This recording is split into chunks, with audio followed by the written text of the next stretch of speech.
just kept pushing myself. I kept telling myself, just take a break later, go for a walk later, do that meditation later. And I kept pushing myself back, like my needs back. I became resentful. I became really angry all the time.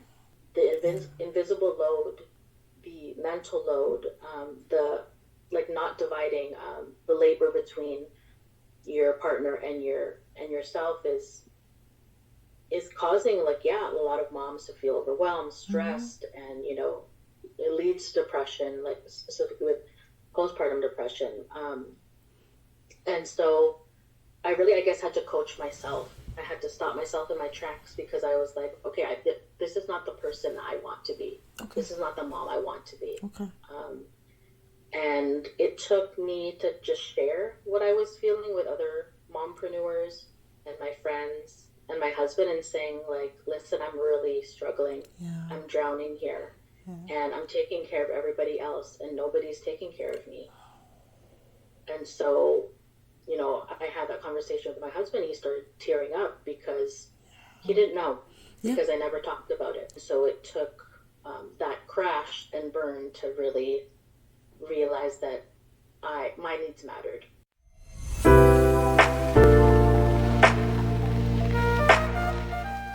Hello everybody, welcome to episode 29 of the Dairy Mom podcast. My name is Diana Adair. I am the founder of the Dairy Mom. We inspire, educate and empower mothers who may be struggling to reclaim their dreams or who may have temporarily set aside their ambitions due to the demands of motherhood. On the Dairy Mom podcast, we bring you powerful stories from audacious mothers around the world who defy societal expectations and harness their strength to juggle both roles of motherhood and the pursuit of their personal and professional ambitions successfully. Before we begin today's conversation, I want to take a moment to say thank you. Thank you to all of our viewers and subscribers for your patience during our short break. We are back and promise to bring you more inspiring episodes, so be sure to stay with us. Today's episode is the first part of our series, Breaking the Postpartum Silence.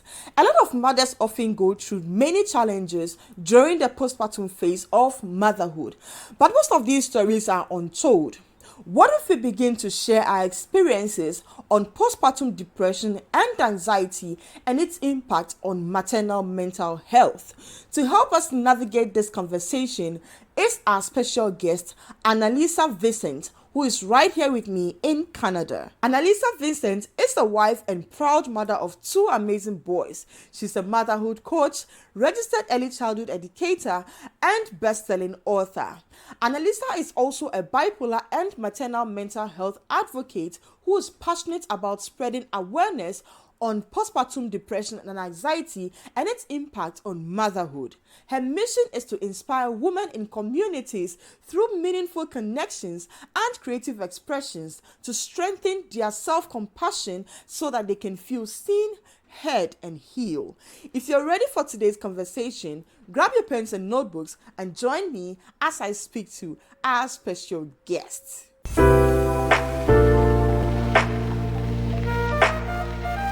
Hello, Annalisa. How are you doing today? Hi, I'm good, Diana. How are you? I'm doing fabulous. Thank you so much for being our guest on the Dairy Mom podcast. I really appreciate the fact that you honored our invitation, and I'm looking forward to an amazing conversation with you today. Like I read in your bio, you are a motherhood coach. You are a best-selling author. That's a big one. And you're a proud mama of two boys. That's the energy you have right there in your home. Oh yeah, I know. Yeah, my kids could power the city. I know. That's Yeah. what they have.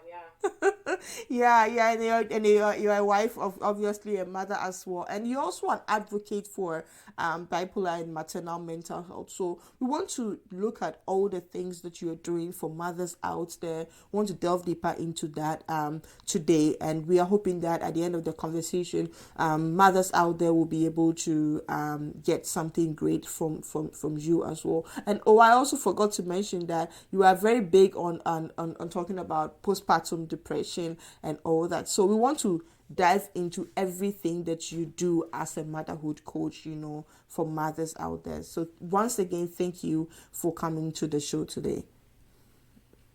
No, thank you for having me. Okay, so Annalisa, before we jump into everything you're doing now, we typically would like to know a little bit about your background, what childhood was like for you in terms of parenting dynamics or family dynamics. What did you observe as a child, and how did that shape your perspective about adulthood and parenting in general, as of now? Hmm. Wow, so going back to childhood, I would say I had a very happy childhood, Okay. but I think with that, it also came with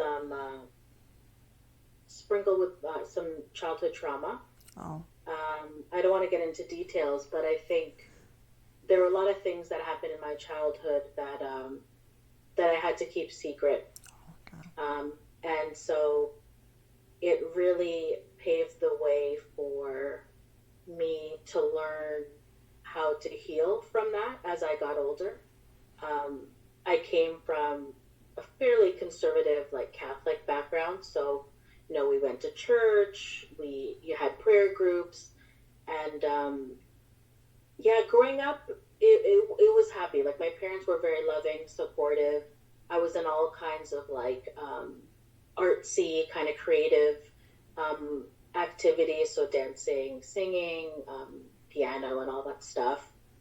And yeah, my parents, we were fortunate enough to go on family trips every summer, go on mini vacations to Niagara Falls. So I had a really rich childhood in the sense of I had so many different experiences, and I have such a big family. I have a lot of cousins, a lot of aunts, uncles, and we really, like, family always came first. Yeah. And I think that's what I appreciate now, is that I really value family and, nurturing those relationships Yeah. with people that I love and care about. And so, yeah, it was happy, but there was also, kind of that I guess, traumatizing experience for Okay. quite some time. But, with the help of my family, I was able to kind of get through it and heal, and, seeking support from friends. I was a very shy child too. So it was really tough for me to, I guess, get out of my shell and kind of make friends. Not that I didn't have friends, but yeah, I think when you're a kid, like, everything just seems so much bigger than it is, in a sense, like, you feel things so deeply. And I was always very sensitive. So I guess the accumulation of all those things, overall, I would say that I did have a very good childhood, despite what happened. But Yeah. yeah, it's just, I always felt loved and cared for. Wow. Wow. Wow. Yeah. That seems like a very beautiful childhood overall, and I'm sorry for whatever kind of trauma you had to experience as a child, but I'm also glad that you found the support you needed to be able to navigate that. So thank you for sharing that piece with us. So let's jump into adulthood. I know you're doing so many things now, and I want to come straight into motherhood for you. What has motherhood been like for you since becoming a mother, and what would you say has been like your biggest challenge as a mother? Hmm. Yeah, that's a great question. I think motherhood, if I could describe it, is like being on a roller coaster, your favorite roller coaster. So there's like these ups and these downs that are, there's a lot of joy, but also challenges. There's a lot of stress, but also a lot of like love. And it's always been a rewarding experience, Yeah. but it's probably the hardest job that I will ever do in my life. And like, you never stop being a mom. Like, as your kids grow up, even, when they're older, you're still always going to be a mom.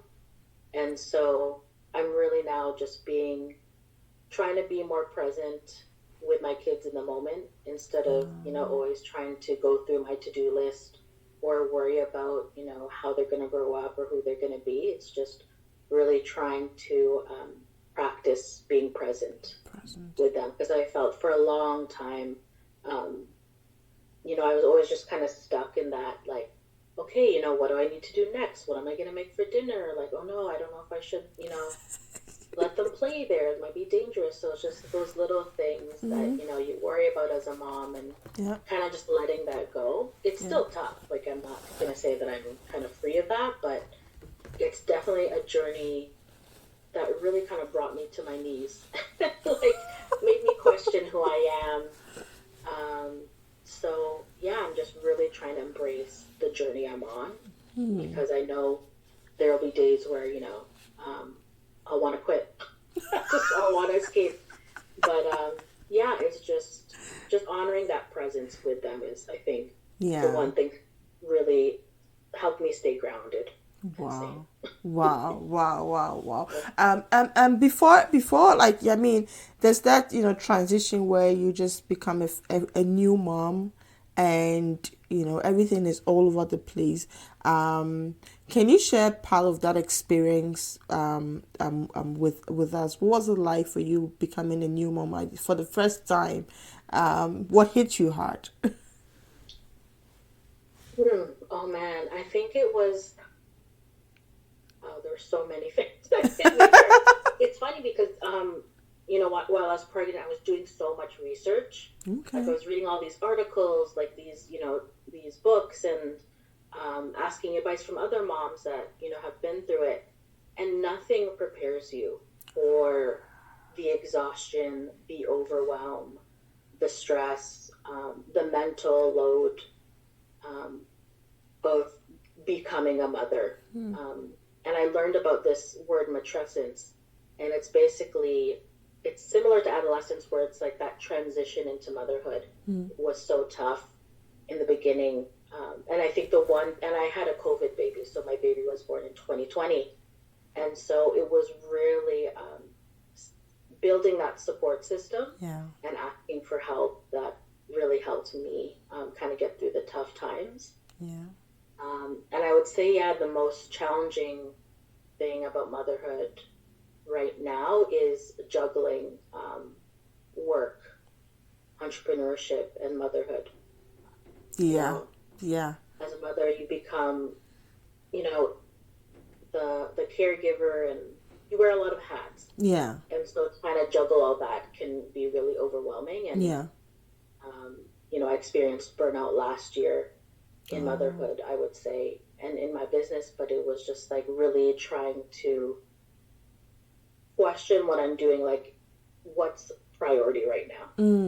Is it doing the dishes, or is it just sitting down for 20 minutes doing nothing? Just doing nothing. Just closing my eyes.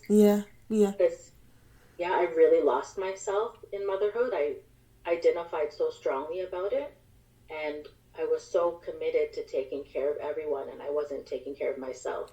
And so that's where it hit me. It's like, no, I need to advocate for what I need, and I need to really just, put myself first. Wow. That piece is like, it's loaded. What you just said is really loaded. And I if you don't mind, I want us to like take our time and unpack that. You mentioned, combining work and entrepreneurship and the kids, all those three things are like, is a lot, because if your kids are just as demanding as your jobs are, as your job is, and as your business also is, because as an entrepreneur you always want to make sure that everything is on point. So and a lot of mothers are going through this, but then you just shared with us that you experienced like burnout. Can you let us know, like, what were some of the things that you would say you did that led you to that point? And when you reached that point of burnout, how did you like try to navigate yourself back out of that phase? And what was some of the lessons that you learned that is helping you now not to experience that anymore? Yeah. I think it was just in the beginning, prior to experiencing burnout, like I just kept pushing myself. I kept telling myself, just take a break later, go for a walk later, do that meditation later. And I kept pushing myself back, like my needs back, because I was like, oh, I have to pick up the kids, or I have to clean the dishes, or I have to do the laundry, or I have to organize, something in the house. And I just kept pushing my needs back. And I just kept saying, oh, I'll do it later. I'll take a break later. And then later came, and it was like 11:30 p.m. And I'm like, I don't want to work out. I don't want to meditate. I just want to like crash into bed and go to sleep. And I thought it was a sustainable way to live. And I don't know if I was being naive or I was just so caught up in doing all the things. I became resentful. I became really angry all the time. Very short with my kids, my husband. I live with aging parents as well. So the whole family dynamic, you could feel the tension in the house. I don't think it was just my fault, but it was just, I felt like all these responsibilities were on me because, I'm the mother. I'm supposed to be the caregiver. I'm supposed to take care of everyone else. And I don't know if that's like a societal thing or me or a cultural thing, or if it's me just putting pressure on myself. But I think looking at it now, I think it really is that cultural, societal expectation that mothers are supposed to do all the things because we're moms, we're caregivers. That's our job. Yeah. And I'm glad there's so many mothers out there now changing the narrative and saying, no, like the invisible load, the mental load, on like not dividing the labor between your partner and yourself is causing a lot of moms to feel overwhelmed, stressed, and it leads to depression, like specifically with postpartum depression. And so I guess had to coach myself. I had to stop myself in my tracks because I was like, okay, this is not the person I want to be. Okay. This is not the mom I want to be. Okay. And it took me to just share what I was feeling with other mompreneurs and my friends and my husband and saying like, listen, I'm really struggling. Yeah. I'm drowning here. Yeah. And I'm taking care of everybody else and nobody's taking care of me.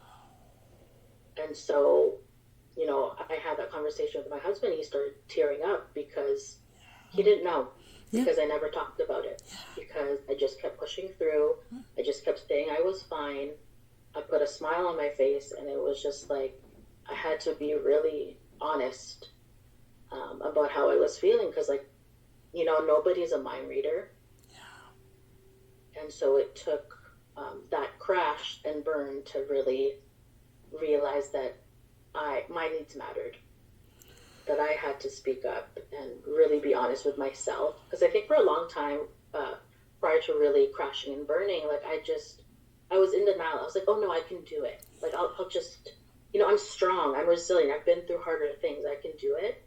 But yes, you can do it. Moms can do it all, but it's not sustainable and it's not realistic. And it's really slowly killing us, I think. It sounds dramatic, but it's really, motherhood can be overwhelming, and to share your experiences is humbling, and it brings like peace back to me, because it's just sometimes it feels like an uphill battle, but when you have that support system, when you start voicing what you need, things change, because people see like, okay, let me take the initiative, or let me help out more, and stuff like that. So. Wow, when you were speaking, I almost teared up, because that piece is, I don't know, it touched me, like it hit me hard, because we as mothers, we take on so much and we don't voice out, and nobody sees, like you said, like nobody is a mind reader, so nobody is reading your mind to to know, oh, you're really like exhausted and nobody is really looking out for you. Because as the mother, it's almost like you are the person who has to hold everybody else together in the household. But then that's like a lot of weight on our backs, and that can break us down. Wow.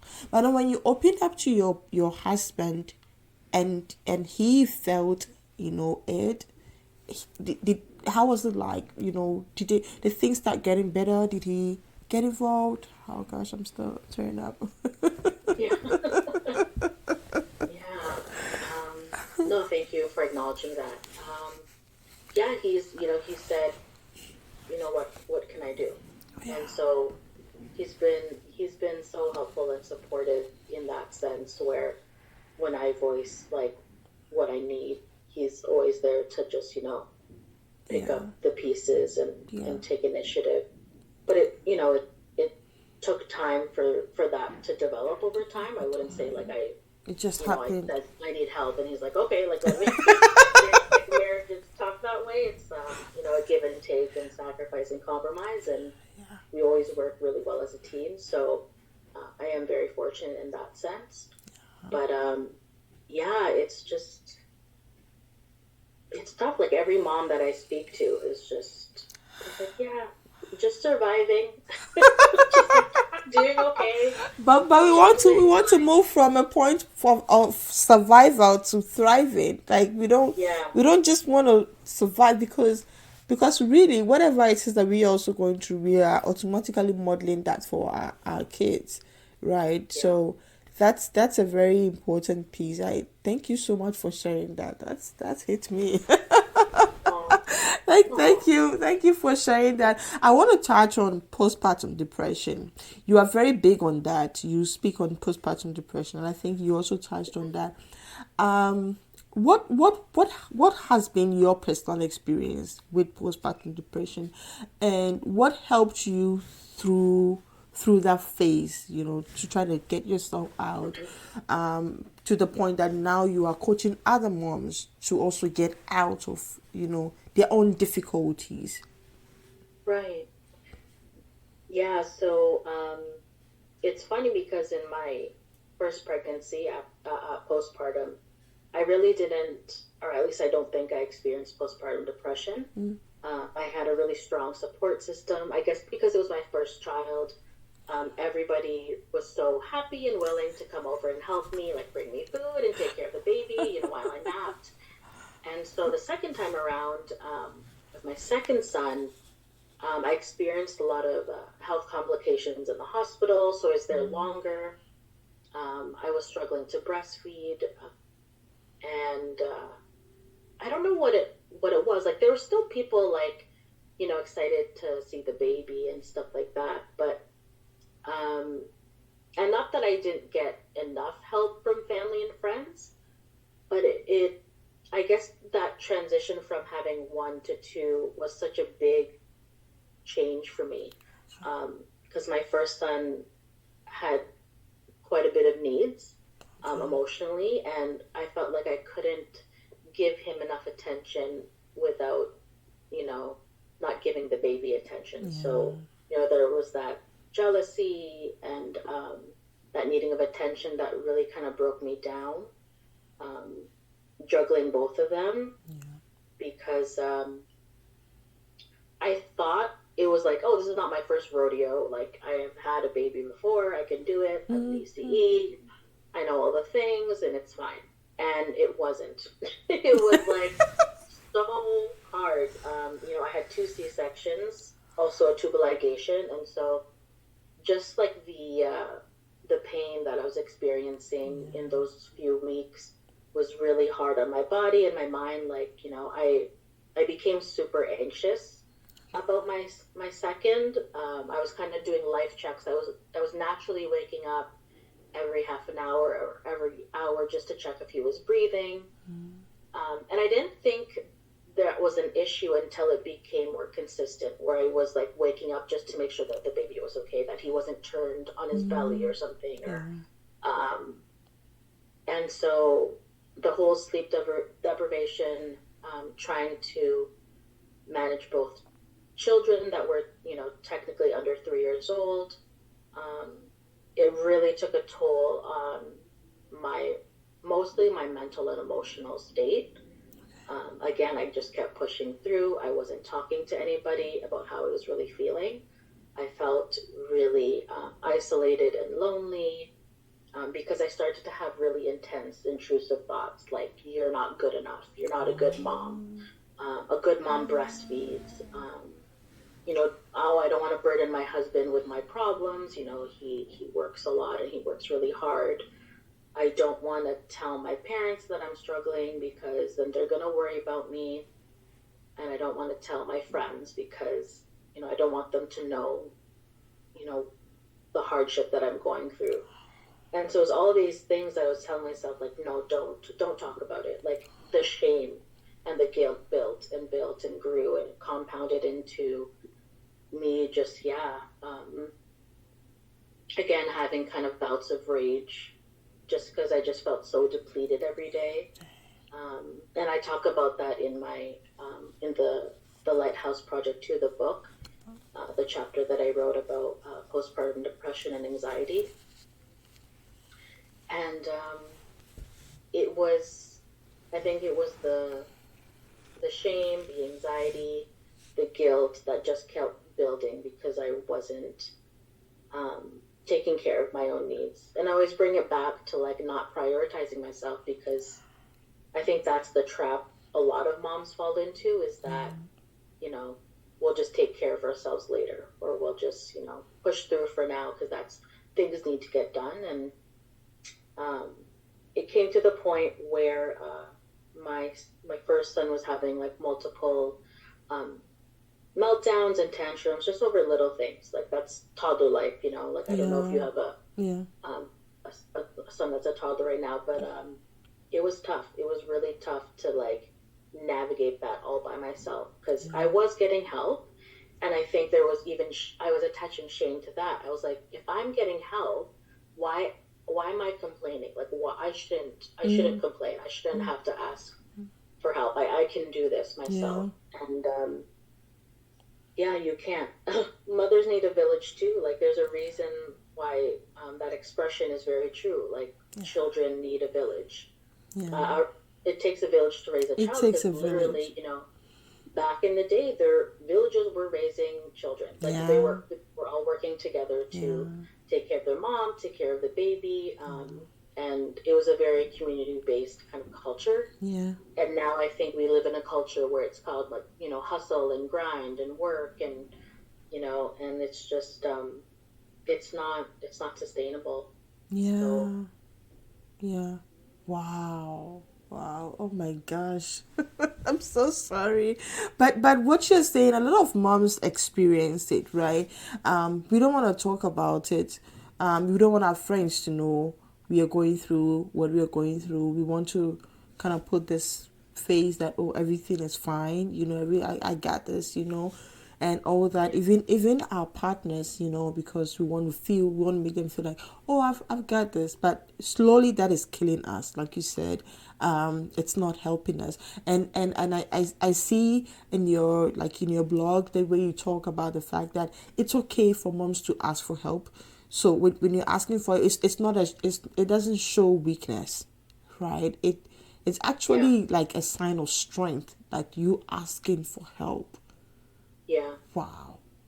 Yeah. Wow. It's funny that you said that, because like I think that's what I wanted to do also. Like, I wanted to prove that I could take care of 2 kids. Like, that it didn't look hard. I wanted it to look effortless. Like, I don't know if it was just my ego, but I was like, I really wanted to prove to my friends and family that I could do it. I got this. It was just this weird thing. Like, I was just like, and then I look back, I'm like, oh my gosh, that's so dumb. Like, why did I do that? It's like I got sick from it, like, trying to prove myself. So, like, and like, my doctor was like, who are you? To who? She's like, who? Like, it doesn't matter at all. And I was just like, yeah, that's such a weird thing. But it was just like something I had to work through and like realize that no, like, I need help. And it's okay to ask for help. It's okay to accept help, because it's like, that's how you thrive. That's how you thrive in motherhood and in life, is that you find your community, you advocate for yourself, and yeah, don't be afraid to ask for help is the huge thing that I keep kind of saying in my message for moms, because it's, as women, we want to be perfect, we want to look perfect, we want to do things perfectly. Not saying all women want that, but like, it's just ingrained with us. It's I speak to women and they're like, it's just a part of us. Yeah. And we have to keep it in check. Yeah. I mean, social media doesn't help. But so all those mom influencers that bounce back after 6 weeks and have like a six-pack, I'm like, I don't know what you're doing. Like, you got good genes, because I don't... It doesn't help. There's postpartum. I haven't bounced back yet, but I'm working on it. I know, like, social media thing, it's a big thing, because like we all have the highlighted reels and things looking perfect. So, if you don't take care, that can even compound your own postpartum depression, because one mom just posted like, oh, they're just bouncing back after, like he said, 6 weeks, and they have all the six pack. And you're wondering what happened to you. I'm like looking around like, how did this happen? I don't know. Like, I can barely get enough sleep or like take a shower. Six pack already. So. Six pack.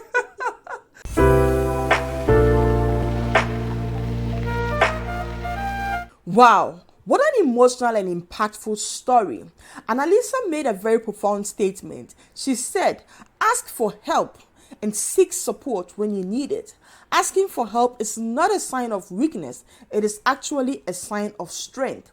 If you are listening and you have any experiences on postpartum depression and anxiety, we would love to hear from you. Please share your experiences in the comment section. I really hope you learned something from Annalisa's story. We'll take a break here. Next Sunday, we'll bring you a part 2 of her story, where we dive deeper into her life as a motherhood coach and also her advocacy on maternal mental health. Be sure not to miss it. We want to thank you for staying with us through today's episode. If you want to connect with Annalisa, you'll find her on Instagram at Annalisa_awakened. You can also find her on LinkedIn at Annalisa Vincent. You'll find the links to her pages in the description of this video. If you want to connect with the Dairy Mom, you find us on Facebook, TikTok, and on LinkedIn at The Dairy Mom. And on Instagram, you find us at @the Dairy Mom. You can also read more stories on our blog on thedairymom.com/blog. Thank you so much for staying with us today. And as I wrap up, I want to ask you one question. What is your hashtag, The Dairy Mom Story? Join me and let's do this together. My name is Diana Adair, and I am The Dairy Mom.